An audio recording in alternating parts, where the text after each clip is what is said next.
idea that their parents had grown up in a insanely haunted home. How does this get how do you forget to tell me that you experienced some wild stuff when you were growing up? Well, it is believed that the cause of the paranormal things starting into their home, the cause came from why can't I talk today? A Ouija board was brought into the home. It was not disclosed how or who brought the Ouija board into the home, but am I saying that right? I say like Ouija, like a PG, Ouija, Ouija, Ouija, Ouija. How do you say it? How do you say it? Ouija, Ouija, Ouija, PG, Ouija. Okay, so a Ouija board was brought into this home. I don't know how it was brought into the home, but after this thing was brought into the home, strange things began to happen. And not just, like weird things started to happen, like really terrifying, bone-chilling things began to happen in this house to the family. I'm sure you've all heard stories about sleep paralysis, people dealing with that, and a lot of people will see stuff when they experience sleep paralysis, and a lot of people will believe that the sleep paralysis is a ghost, or they'll see a ghost or a demon or a spirit or something. Scientists chalk it up to, oh well, it's just sleep paralysis, like it's not real. I'll let you be the judge of that, but this person's mom had a lot of bouts with sleep paralysis, and she had issues when she was a child where she really had a hard time breathing while she was sleeping, and she said that she would see this thing, this like shadow over her, and she couldn't do anything, and she couldn't get herself out of this. And her sister wanted to help her. So this one night, her sister stayed in the room with her until she went to sleep, and she stayed in there and waited, and all of a sudden, this person's mom began to, like, they couldn't breathe, and her sister ran over to the doorway and got ready to turn on the light switch, and she turned around to look at her sister before she went to turn on the light switch because she was breathing like really heavily, really struggling to catch her breath. And when she looked in the darkness, she saw this big black mass creature above her sister, levitating above her sister, and her sister saw it too, with this terrifying face, and she turned on the light, and just like that, it was gone. What? So like, this is the kind of stuff that movies are made of. Like, this is Hollywood stuff. Like, I've never actually heard someone, like a secondhand account, is it a secondhand? I don't know, like, telling a story about, like, this is what my mom saw, this is what my aunt saw, and they both after were like, oh my gosh, they didn't know how to get rid of this thing. And I don't know necessarily that they ever did. They said that their mom continued to have sleep paralysis problems into her adulthood, but never really talked about that thing coming after her, but she would have terrible nightmares, and this person would have to wake up their mom, and they said that if they touched their mom, she would like wake up instantly. Well then, in another situation, they had all moved from this house because they had other issues with like doors opening and closing, footsteps, seeing like weird shadow things, you know, the normal stuff. Well, they had moved from this house, and they moved pretty close, and the new house, the water had not been turned on yet, so their brother, one of their brothers, went back to the old house with a bucket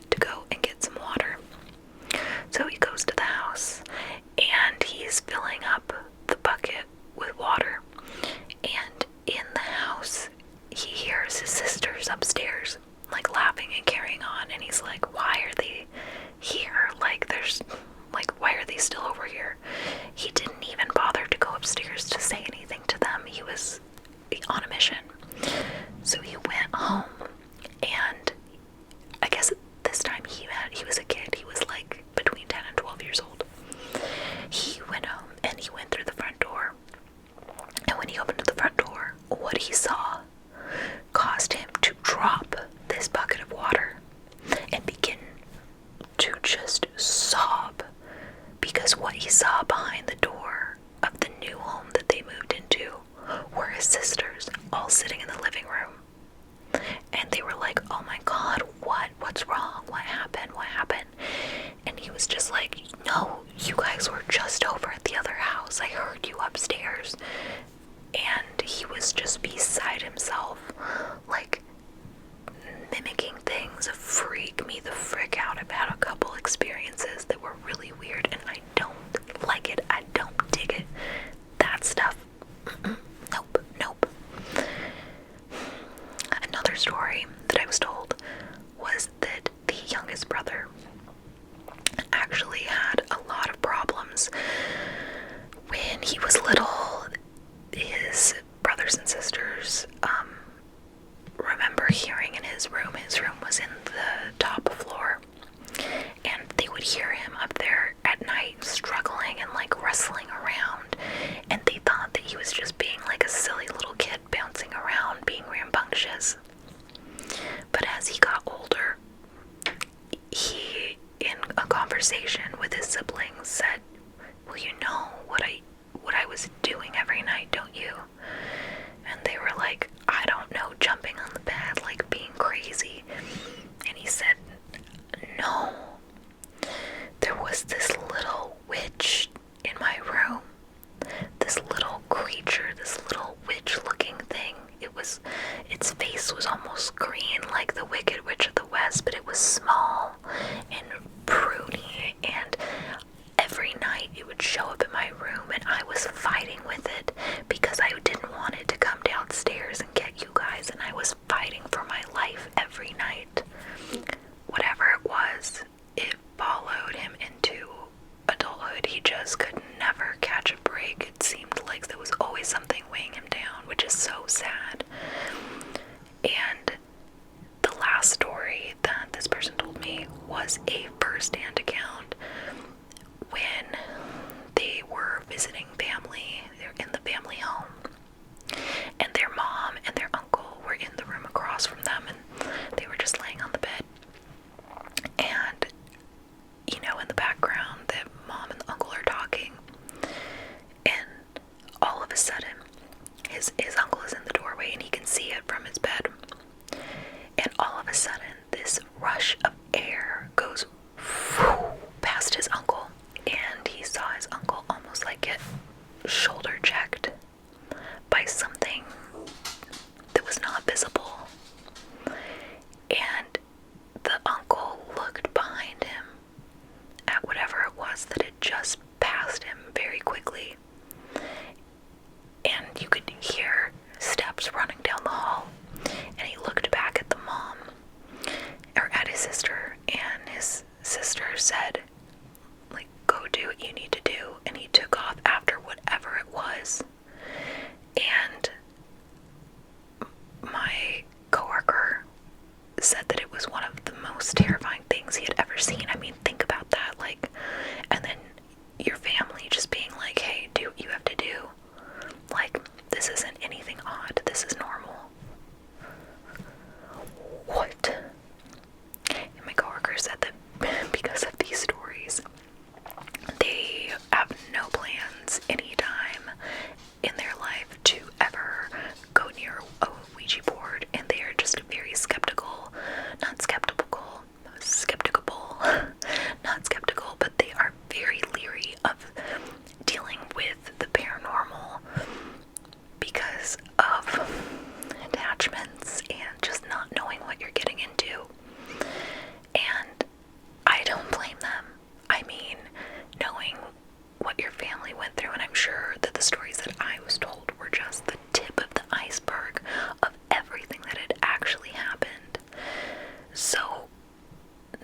begs the question, what was it that this family believed was terrifying them? When I asked that, my coworker said, well, have you ever heard of a Boo Hag? Or it's also referred to as the Witch's Ride. And I was like, no, what's a Boo Hag? My coworker said, well, it's something from like old folklore, and it's something that the stories like just passed down. It's old legend, and so I had to, for my own like knowledge, go into the depths of the internet to look and see like what I had never heard of a Boo Hag. The Boo Hag comes from the Gullah and Kichi folklore legends, and let me give you a brief like synopsis of who the Gullah and Kichi people were, because that is important. I got this from a few things. I went on Wikipedia and charlestonterrors.com. They are West African people who were brought into the New World for slavery way back in the 1500s, and a lot of them were brought to the lower southern states where they lived and worked on plantations, and apparently they were also really good at growing indigo, which at that time indigo was a very, very lucrative crop to grow, and so it was also a really difficult crop to grow, and these people had a lot of experience in growing it, and they were really good at it, so a lot of them were sent to these plantations as well as other ones, unfortunately. So to survive this harsh new life, they banded together into communities, and a new culture was born with its own language and folklore. And so the Gullah people, a lot of them were from in South Carolina, and the Kichi, a lot of them were in Georgia. So they have a recognized natural culture corridor people can explore. And the most infamous of their legends is that of the Boo Hag. So what is the Boo Hag? Well, it's referred to as some sort of mishmash between a vampire and a sleep paralysis demon. This thing lives off of leeching on to people and sucking the life force out of them through their breath. What does it look like? What does a Boo Hag look like? Okay, here's where it's gonna freak you out a little bit, okay? It is a skinless creature. It is a creature without skin. It is red with blue veins, and you can just see like the muscles. There's no skin. I have goosebumps just talking about this. Oh my god. And it has what is like this white wiry hair, what people call like corpse hair.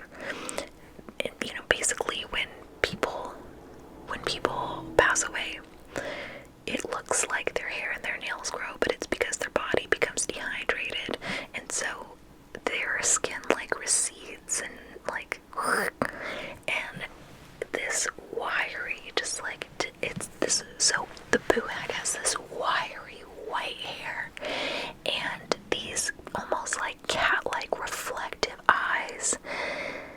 It is disgustingly scary, and these creatures steal the skin of any of their victims that decide to struggle. So when they go to find a victim, they look for a crack or a crevice in a house, any like little something that they can get in, and they go above this person and they suck in all their breath, and so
you're gonna find some really unsettling things.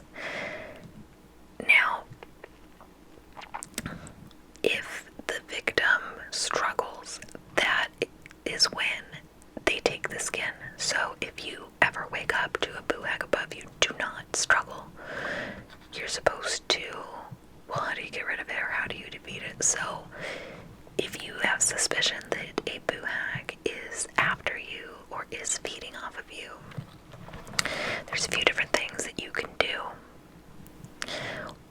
One thing is keep some salt by your bed, and if the boo hag is above you when you wake up, now I don't know how this is supposed to work because you're not supposed to be able to struggle, but you're also in sleep paralysis. But if you are able to reach over and grab some salt and sprinkle it on it, you will pretty much like fuck that bitch's life up. Like, she won't be able to go back to her skin, and if they don't get back to their skin before morning, they die. Like, you pretty much just kill it right then and there. Now, ways to distract a boo hag. They are obsessed with numbers and counting. Hi. I wonder if I'm like a living boo hag because I love numbers. They're delicious. If I could, I would eat them for breakfast. Mostly even numbers though, very partial to even over odd. But it is said that if you leave a broom by your bed at night, or they'll get distracted by the broom because they want to count all the bristles in the broom, or leave a hairbrush by your bed and they'll get distracted and want to count all of the bristles in the hairbrush, or a colander. You could put a colander by your bed and they'll want to count all of the holes in the colander. Whatever you do, you want to leave something that is going to keep them busy until the sun comes up so that they can't feed off of you. Remember how I said that the Gullah and Geechee people were brought over, and a lot of them worked on indigo farms? Well, they would sometimes get the sediment from the bottom of the barrels of the dyeing agent, and they would take that and mix it and make a paint out of it. And this blue is referred to as Haint blue. Haint, H-A-I-N-T, Haint blue. And this color is supposed to deter bad spirits. So you could take Haint blue, and I guess a lot of homes in the South even have Haint blue painted on the underside of their porches. Haint in the Gullah culture means spirit, but it refers to more of the malevolent kind. So they would paint it on, you'll see it on shutters, you'll see it on the other underside of porches,